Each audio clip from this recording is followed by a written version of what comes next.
परम आदरणीय साधु संगत की प्यार से कहना, सतगुरु माता दीक्षा सविंदर हर देव जी महाराज की। सभी लोग फिर से चेतन होकर के एक बार जयकारा में भाग लेंगे। निरंकारी राजमाता गुरु बचन अवतार की। साथ संगत जी, आज निश्चित रूप से निरंकार परमात्मा की, सद्गुरु माता जी की विशेष अनुकंपा है कि दास को भी आप ब्रह्म ज्ञानी संत महापुरुषों का दर्शन करने का, अमृत वचनों को श्रवण करने का और सद्गुरु माता जी की जय जयकार कर उनके पावन पवित्र कल्याणकारी संदेश को प्रभु प्रेमी गांव पूर्ववासियों तक पहुंचाने का एक अवसर प्राप्त हो रहा है। हकीकत में साध संगत जी, गोस्वामी तुलसीदास जी ने नवधा भक्ति के प्रारंभ में ही लिखा कि प्रथम भगति संतन कर संगा। आगे भी महापुरुषों ने लिखा, एक घड़ी आधी ते पुनियाद, तुलसी संगत साधु की कटे कोटि अपराध। आगे भी महापुरुषों ने लिखा, तीरथ का है एक फल, संत मिले फल चार। और अंत में तो यहां तक लिखा कि संत मिले तो हरि मिले। कहने का भाव साध संगत जी, अगर हमें परमात्मा तक पहुंचना है तो उसके लिए आप ब्रह्मज्ञानी संत महापुरुषों की कृपा ही आवश्यक है साध संगत जी। और जब तक आपकी कृपा नहीं होगी, कहते हैं ना कि आप ब्रह्मज्ञानी संत महापुरुषों के दर्शन मात्र से ही हजारों हजारों पापों का नाश हो जाता है। कहते हैं कि अगर आप कृपा कर दें तो विधाता के विधान भी बदल जाते हैं। अगर आपकी चरण धूलि माथे पे लग जाए तो माथे पर लिखे पूरे लेख भी मिट जाते। और यहां तक कहते हैं कि अगर आप सच्चे मन से प्रसन्न होकर के अगर आशीर्वाद दे दे तो जीवन में आने वाली सारी की सारी समस्याओं का सिर्फ समाधान ही नहीं होता है, बल्कि जो जन्म मरण का रोग लगा हुआ है उससे भी मुक्ति मिल गई। अब आप ब्रह्मज्ञानी संत महापुरुषों की कीमत एक ब्रह्मज्ञानी ही समझ सकता है साथ में, ये दुनिया के बस की बात नहीं है। कहते हैं ना कि लाखों में कोई एक ज्ञानी होता है और लाखों ज्ञानियों में कोई एक तत्व ज्ञानी होता है और लाखों तत्व ज्ञानियों में कोई एक ब्रह्म। ये ब्रह्मज्ञानी संत महापुरुषों, क्योंकि इतिहास साक्षी है कि जब जब इस धरती पर पीर वली पैगंबर संत महापुरुष आए तो लोग नहीं समझ पाए। उनको जो सत्कार या सम्मान देना चाहिए लोग नहीं दे पाए। इस धरती पर जब प्रभु ईसा मसीह आए तो उस समय के राजा ने उनको दीवारों में चुनवा दिया। जब इस धरती पर प्रभु श्री राम आए तो खुद पिता दशरथ नहीं समझ पाए कौन है, अपना बेटा समझा और 14 साल के लिए वनवास दिया। जब इस धरती पर पैगंबर हुजूर मोहम्मद साहब आए तो मक्का के लोग नहीं समझ पाए कि कौन है, अपना फकीर समझा और मक्का से मदीना जाने को मजबूर कर दिया। जब इस धरती पर निरंकारी बाबा गुरबचन सिंह जी महाराज आए तो कट्टरपंथी विचारधारा के लोग नहीं समझ पाए कि ये कौन है और उनके शरीर को गोलियों से छलनी कर दिया। इसीलिए अवतार वाणी में शब्द आया कि जब आया तो बात न माने, मरे तो पीछे चलते हैं। अब कहे अवतार की ऐसे मूर्ख आज भी मन की।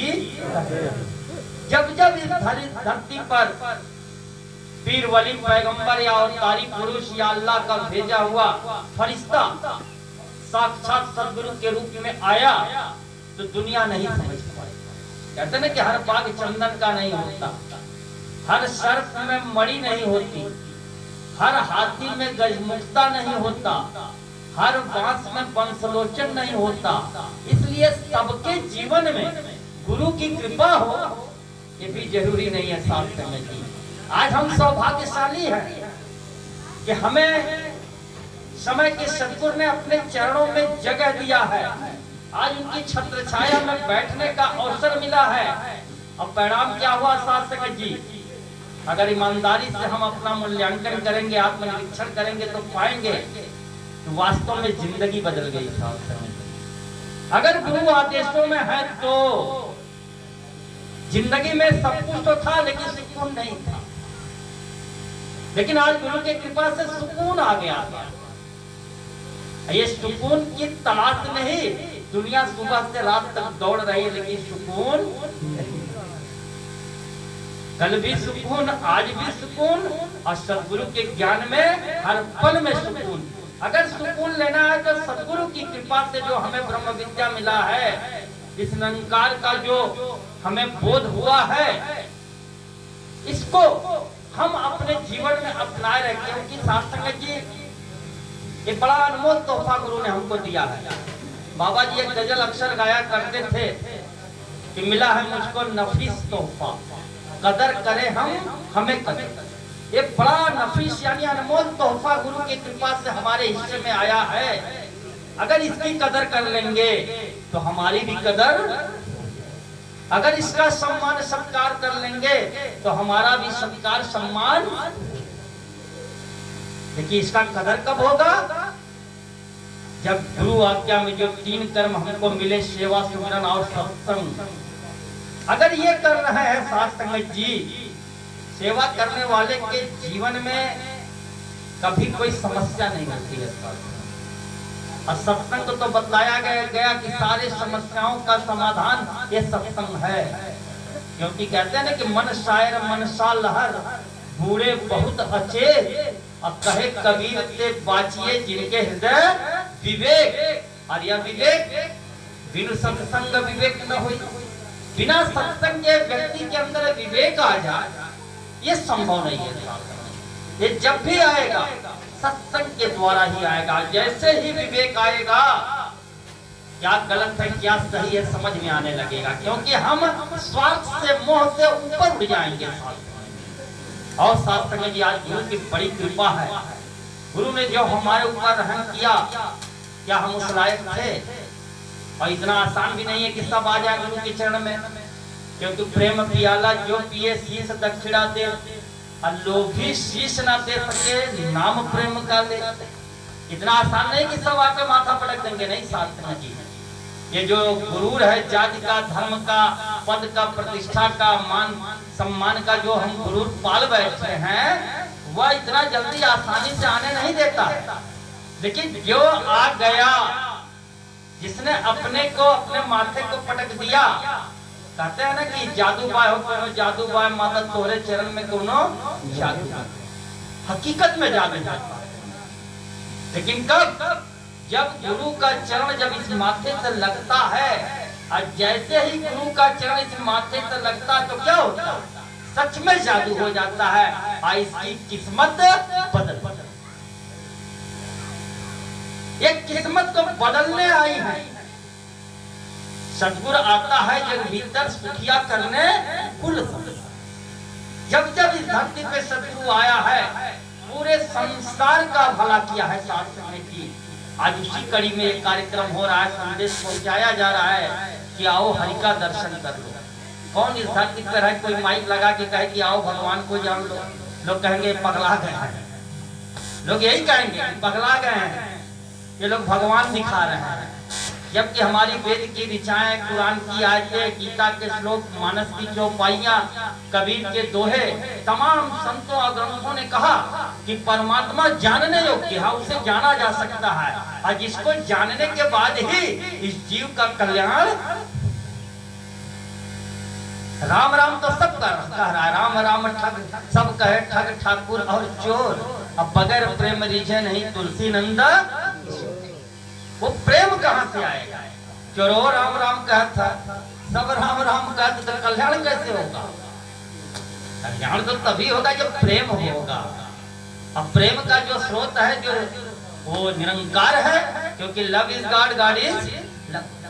जब तक हमारा जो प्रेम का स्रोत है परमात्मा, उससे रिश्ता जुड़ाव नहीं होगा, तब तक प्रेम आने वाला नहीं है। इसीलिए गोस्वामी जी ने लिखा कि जाने बिन नहीं होए प्रतीति, अब बिन प्रतीति होए नहीं प्रीति, अब प्रीत बिना नहीं भक्ति दृढ़ाई, जिम खगेश बगैर जाने हमें विश्वास नहीं होगा, अब बगैर विश्वास के प्रेम नहीं होगा, अब बगैर प्रेम के भक्ति संभव ही नहीं है। और शास्त्र में जी सदगुरु माता जी की कृपा है कि हमें परमात्मा का बोध हो। अब दुनिया कहती है कि ये लोग परमात्मा को जानते हैं, आओ तर्क की कसौटी पे कसो, अगर मगर चुकी लेकिन किंतु परंतु लगाओ।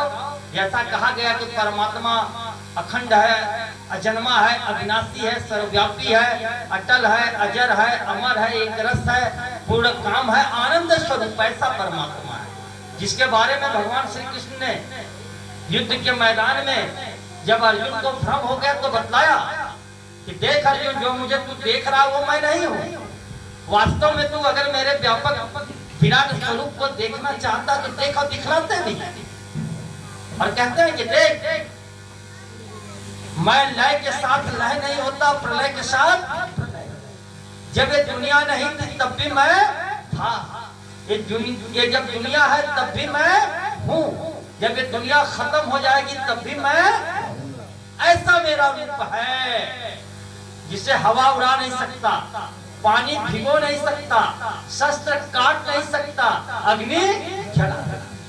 जब ऐसे स्वरूप का प्रभु श्री कृष्ण ने दर्शन कराया तो अर्जुन के सारे संशय खत्म हो गए। वहीं पे युद्ध के मैदान में, वहां कोई अर्जुन के हाथों में धूप और दशांग अगरबत्ती या फूल माला नहीं होता, युद्ध के मैदान पे में वहीं पे सर झुकाता, नमन हो जाता, पूजा हो जाती, आशीर्वाद के पात्र।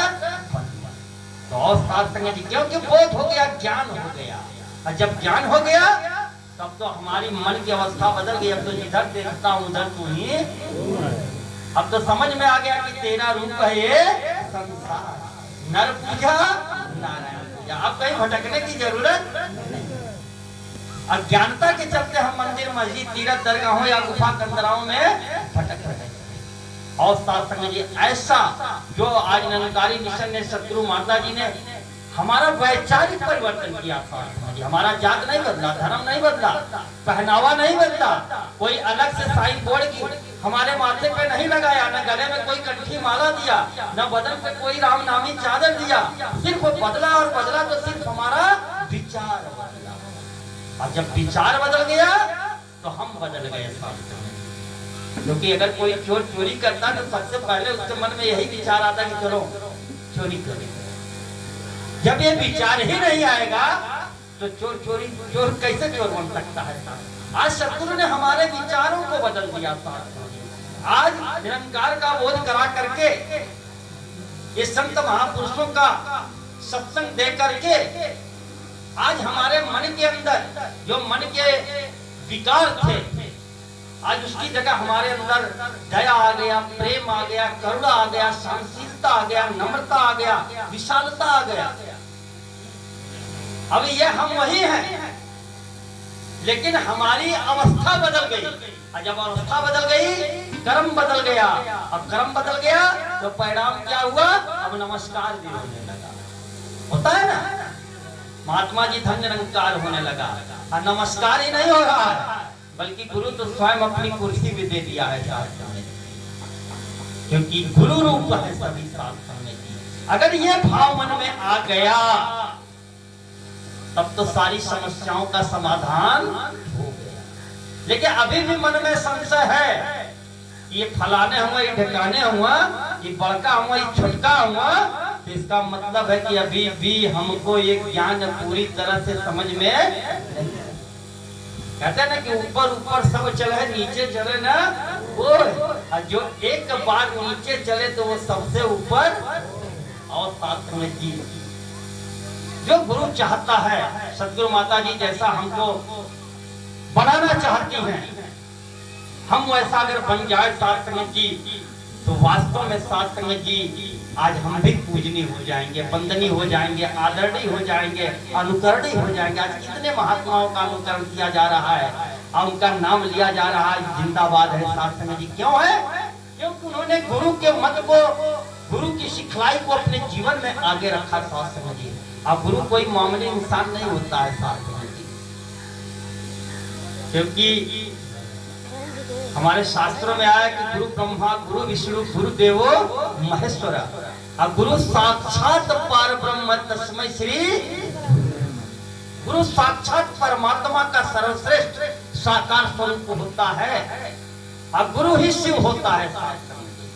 आज सावन का पहला सोमवार है, मंदिरों में जाकर के आज भगवान शंकर के पूजन अर्चन किया जा रहा है, दुग्धाभिषेक या जलाभिषेक किया जा रहा है। गंगा जी का जल लेकर के आज काशी में पूजन अर्चन हो रहा है साथ में। लेकिन गुरु ही तो साक्षात शिव होता है, क्योंकि सत्यम शिवम सुंदरम, सत्य ही शिव है और शिव ही सुंदर है।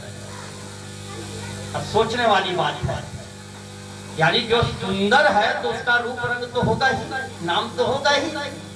चीज वही सुंदर हो सकती है जिसका कोई रूप होगा, रंग होगा, नाम होगा। तो सत्य ही शिव है, शिव यानी गुरु, सत्य ही गुरु है और गुरु ही सुंदर है। इसीलिए गोस्वामी जी ने मानस में तमाम जगहों पे शिव शब्द का प्रयोग किया है, उसका अर्थ गुरु से ही है साथ संगत जी। इसीलिए प्रारंभ में ही गोस्वामी जी ने लिखा कि बंदो गुरुपद कंज कृपा सिंधु नर रूप हरि महामोहतम पुंज जासु वचन। स्पष्ट लिखा उन्होंने कि अगर हमारे जीवन में नर रूप में नरहरि नहीं आते तो न तो हमें राम का पता चलता, न हम राम जी को मानस जैसे ग्रंथ की रचना कर पाते। कहने का भाव साथ संगत जी कि जिसके जीवन में गुरु नहीं उसका जीवन शुरू। अब कबीरदास ने स्पष्ट लिखा कि कबीरा के नर अंध है जो गुरु के समझे, और हरि रूठे गुरु ठौर है, गुरु रूठे नहीं। आगे भी लिखा कि कनफुट का गुरु, हद का बेहद का गुरु, और जब बेहद का गुरु मिले तो मिले ठिकाना। जब बेहद का गुरु मिलेगा यानी इस निरंकार को बतलाने वाला जो मिलेगा। गुरु तो इस धरती पर बहुत है, तंत्र विद्या, मंत्र विद्या, तमाम विद्याओं के गुरु हैं, लेकिन ब्रह्म विद्या का गुरु तो सिर्फ सदगुरु होता है। अवतार एक बार में सिर्फ एक ही होता है, दूसरा नहीं होता है। दो अवतार सदगुरु माता सुदीक्षा शविंदा हरदेव जी महाराज के रूप में। अब हमारा सौभाग्य है साथ में कि आज उन्होंने अपनी छत्र छाया में हमको जगह दिया है। अब इनके हम जो भी आदेश उपदेश आ रहे हैं उसको बगैर किसी हील उज्जत के, बगैर किसी चतुराई के, बगैर कोई अगर मगर चूंकि लेकिन किंतु परंतु लगाए उसको स्वीकार कर ले। और स्वीकार करना वही कर सकता है जो भगत होगा। ये सबके बस की बात नहीं है, क्योंकि भक्ति हृदय का विषय है। यहाँ पे दिमाग चलेगा तो नहीं काम होगा, क्योंकि बड़ा सुंदर लिखा है कि समस्या है ज्यादा, समाधान कम है, और सभी राम बनते हनुमान। अगर भगत बनना है तो हनुमान बनना पड़ेगा। जो भी आदेश हो गया प्रभु का चल दिए। कभी हनुमान ने नहीं कहा, बस सिर्फ आदेशों का पालन किया। क्योंकि एक भगत का दो ही कर्म होता है साथ में जी, या तो वो अपने गुरु से, अपने मालिक से अरदास करता है, या फिर हुक्म का पालन करता है, तीसरा कोई कर्म होता नहीं है साथ में। अब हमको सोचना है कि हम कितना अरदास करते हैं, कितना गुरु के हुक्म का पालन करते हैं, इसके अलावा तीसरा तो हमारा कोई काम है नहीं। लेकिन हम खुद हुक्म देने लगते हैं साथ में जी, हम खुद सिखाने लगते हैं। यहाँ पे हम सुनाने आते हैं, सुनने नहीं आते हैं साथ में। जिस दिन सुनने आ जाएंगे सब जो विकार है, जो गंदगी है मन का, वो खत्म हो जाए। ये सुनाना भी एक रोग हो गया है साथ में। नंबर नहीं आया तो नाराज, कम समय मिला तो नाराज, और साथ संगति सुनने की आदत, क्योंकि आज का आदमी समझता कम है और समझाता ज्यादा है। और यही कारण है कि सुलझता कम है, उलझता। अगर सुलझना है, अगर वास्तव में आशीर्वाद को प्राप्त करना है, हुकुम का पालन करे साथ में। नंबर आया तो भी कोई बात नहीं, नहीं आया तो भी कोई बात नहीं। हमें तो आशीर्वाद ही प्राप्त करना है। गा के आशीर्वाद प्राप्त करे, चाहे सुन के आशीर्वाद प्राप्त करे। लेकिन साथ संगत जी, ये मन के विकार है, ये मन मजबूत करे। साथ संगत जी कहते हैं ना, मन चंगा कटौती में, मन के हारे हार है, मन के जीते मन की तरंग मान लो बस हो गई भजन, और आदत बुरी सुधार लो बस, और कुछ नहीं है। साथ संगत जी, संपूर्ण हरदेव वाणी में शब्द आया है ना कि जिस मन में संसार बसा है वह मन ठोकर खाता है, और जिस मन में निरंकार बसा है वह मन मंजिल खाता है। मन में इस निरंकार का वास हो। कहते हैं ना, बड़ा सुंदर लिखा है कि योगी दुखिया जंगम दुखिया, तपस्वी को दुख दूना हो, और आशा तीसरा सब में व्याप्य, कोई महल ना सूना हो। अवधू दुखिया भूपति दुखिया, रंग दुखी विपरीता हो, और कहे कबीर सकल संग दुखिया, सुखी संत मन। और साथ में ही जिसने मन को जीत लिया उसने संसार को जीत लिया। जैसे नाव पानी में है कोई बात नहीं, लेकिन पानी ही नाव में आ गया तो परिणाम क्या होगा? मन संसार में है कोई बात नहीं, लेकिन संसार ही मन में आ गया तो परिणाम क्या होगा? और आज गुरु ने हमें संसार में रहते हुए संसार से विरक्त कर दिया, अलग कर दिया। इस शरीर में रहते हुए शरीर से हमें ऊंचा कर दिया, ऊपर उठा दिया कि हम शरीर वाले नहीं हैं। हम शरीर वाले हैं लेकिन शरीर नहीं है। और जब हम शरीर है ही नहीं तो अब हम कहाँ मरेंगे? मरना है, ये शरीर मरेगा, हम नहीं मरेंगे। क्योंकि मैं कौन हूं इसका जिसे ज्ञान हो गया वह व्यक्तित्व तो स्वतः ही महान। अब तो हमें समझ में आ गया कि मैं कौन हूं। ये मेरा हाथ, जैसे मैं कौन हूं? मैं हाथ तो हूं नहीं, मैं ये सिर तो हूं नहीं, मैं ये पैर तो हूं नहीं, यानी मैं ये शरीर तो हूं नहीं, तो आखिर हूं कौन? यही समझ जब आ जाती है जीवन में, बगैर गुरु की कृपा को संभव नहीं। क्योंकि एक माखन चोर कृष्ण भी अगर ज्ञानियों के सिरमौर बने तो किसकी बदल? गुरु की बदल। एक 999 कत्ल करने वाला दस्युराज वाल्मीकि अगर रामायण जैसे ग्रंथ की रचना करके आज कवियों के सरताज बने हुए तो किसकी बदल? गुरु की बदल। एक राजा दशरथ के बेटे राम अगर मर्यादा पुरुषोत्तम प्रभु श्री राम बने तो किसकी बदल? गुरु की बदल। एक दरिद्र ब्राह्मण तुलसी जिनको खाने का ठिकाना नहीं, वो भी अगर रामचरितमानस जैसे ग्रंथ की रचना करके आज भी हमारे आदर्श के रूप में जिंदा है, प्रस्तुत है, तो किसकी बदल? गुरु। अगर स्वामी राम तीरथ दास ब्रह्मनिष्ठ तत्वदर्शी बने तो किसकी बदल? गुरु की बदल। गणिका जैसी वेश्या, अजामिल जैसा पापी, सतन जैसा कसाई, कोला जैसा राक्षस भी आज अगर श्रद्धा के पात्र बने हो, उनकी जय जयकार हो रही तो किसकी बात? गुरु की बात। इसलिए साथ संगत जी गुरु बिन भवनिधि तरह अज्ञो विरंची संग। और साथ संगत जी बगैर गुरु की कृपा के कोई भी इस भाव सागर को पार कर ले संभव नहीं है। और साथ संगत जी बड़ी गुरु की कृपा है। आगे तो मानव में प्रसंग आता है कि जब प्रभु श्री राम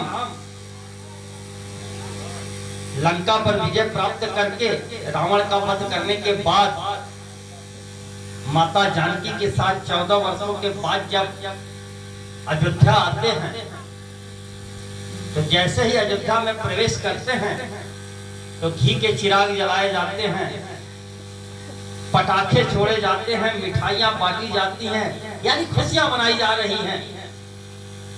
और जैसे ही आते हैं तो वहां पे सारे नर नारी जो होते हैं उनसे एक ही प्रश्न करते हैं कि प्रभु एक बात बताइए कि रावण की इतनी विशाल सेना, रावण इतना शक्तिशाली बलशाली, आखिर आपने अकेले कैसे रावण का वध किया, पूरा सेना को परास्त किया? तो प्रभु श्री राम क्या कहते हैं, जैसा गोस्वामी जी ने लिखा कि गुरु वशिष्ठ कुल पूज्य हमारे और तीन ही कृपा दनुज, सारी कृपा गुरु वशिष्ठ की, हमने कुछ नहीं किया। कहने का भाव साथ में कि जब गुरु आ जाता है तो असंभव भी संभव। और साथ में कि जब प्रभु श्री राम को गुरु की जरूरत पड़ी, जब किशन को गुरु संदीपन की जरूरत पड़ी, तो हमें भी जरूरत पड़ेगा साथ में। जब बिना गुरु के कल्याण होने वाला नहीं है। तो दास भी समय की एक मर्यादा है साथ में की, क्योंकि ऐसे भी 15 मिनट हम सभी आगे बढ़ चुके हैं। अवतार वाणी में शब्द आया है कि समय गया फिर हाथ ना आए, अंत काल पछताएगा, और जब संदेशा यम का पहुंचे तो नैनो नीर।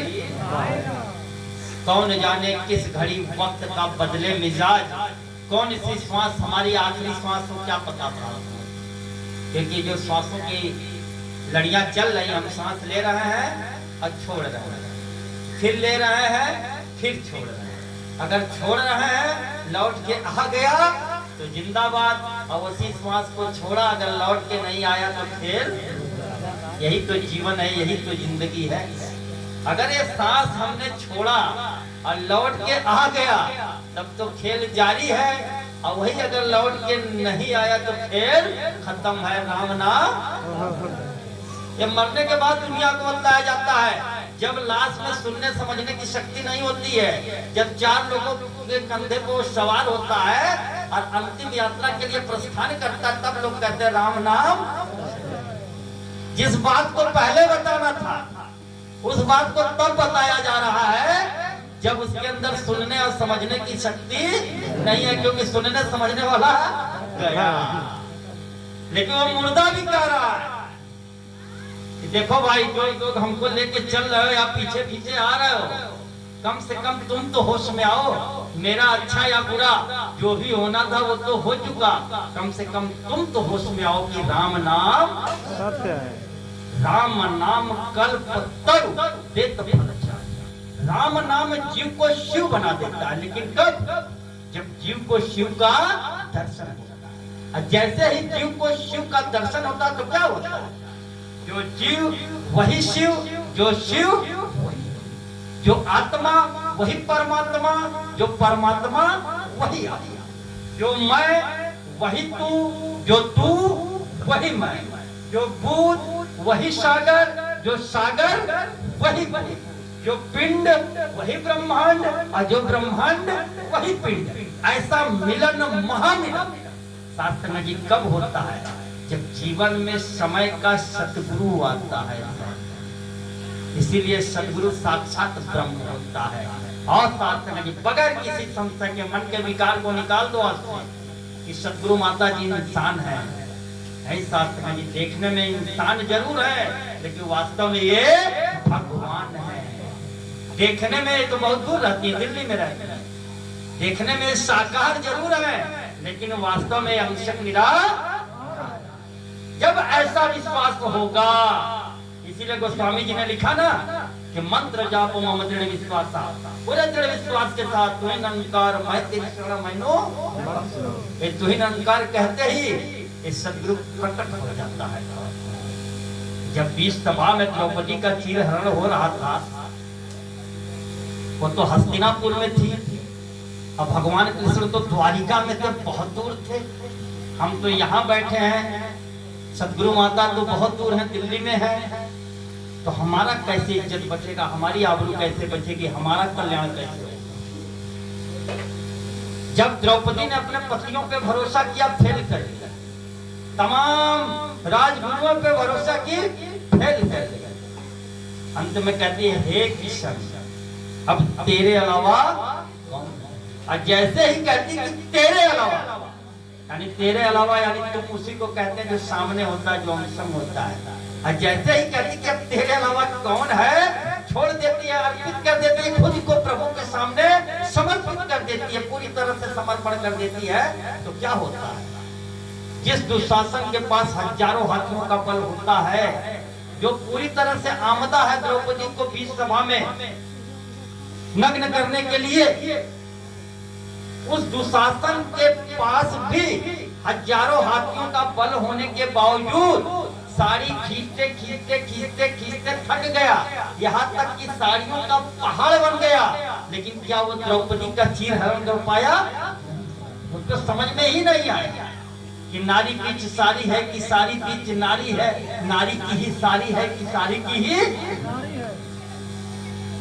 बस शास्त्र कि अगर हम भगत बन जाए, इसका सहारा पकड़ लें, तो ये किस रूप में आकर के हमारी रक्षा करता है यही जानता। बस समस्या ये कि हम भगत बनते हैं। और जैसे ही हम भगत तभी बन सकते हैं जब हम अपने को गुरु के चरणों में पूरी तरह से समर्पित कर दें, क्योंकि भक्ति का नाम समर्पण है, भक्ति में शर्त बहुत साथ ये जो श्वासों की लड़ियां चल रही है, कब टूट जाए कोई पता नहीं।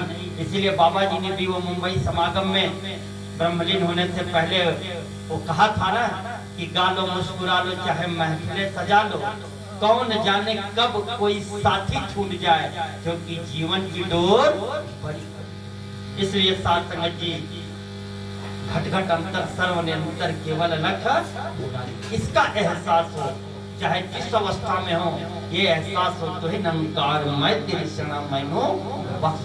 जैसे ही तो ही निरंकार हम कहते हैं तो क्या होता है, ये निरंकार अगर हमारा मन ध्यान कहीं चला भी गया होता है तो गुरु की कृपा से तो ही निरंकार कहते ही हमारा मन इस निरंकार से जुड़ जाता है।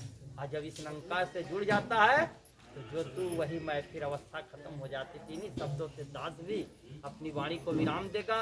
अंत में साथ संगत जी महात्मा जी ने जिस भी मन की कामना के साथ संभवतः बिटिया की शादी सगाई हुई है, उसका शादी का कार्यक्रम संपन्न होना है, तो उन्होंने आप ब्रह्मज्ञानी संत महापुरुषों से आशीर्वाद लेने का और सदगुरु माता जी को अपना अगुआ माना। और जिसका गुरु ही अगुआ हो साथ संगत जी, तो उसका तो हर कार्य सुंदर होगा, सुंदर से सुंदर होगा। अगर कोई समस्या भी होगी तो अब नहीं होगी साथ संगत जी, क्योंकि जब आप कृपा कर देंगे तो कौन सा ऐसा धरती का काम है जो नहीं हो सकता है। तो आप कृपा करो साथ संगत जी, सतगुरु माता जी। ये महात्मा ने जिस श्रद्धा भाव के साथ आपकी जय जयकार किया, आपके रूप को स्वरूप को जान के संत महापुरुषों को आमंत्रित किया, सेवा सत्कार किया। कृपा करो कि बिटिया की शादी भी सुंदर ढंग से संपन्न हो, साथ ही घर परिवार के सभी लोग स्वस्थ हों, प्रसन्न हों, मस्त हों, आबाद हों और हमेशा हमेशा सदगुरु माता जी की चरणों में जिंदाबाद हों। प्यार से कहना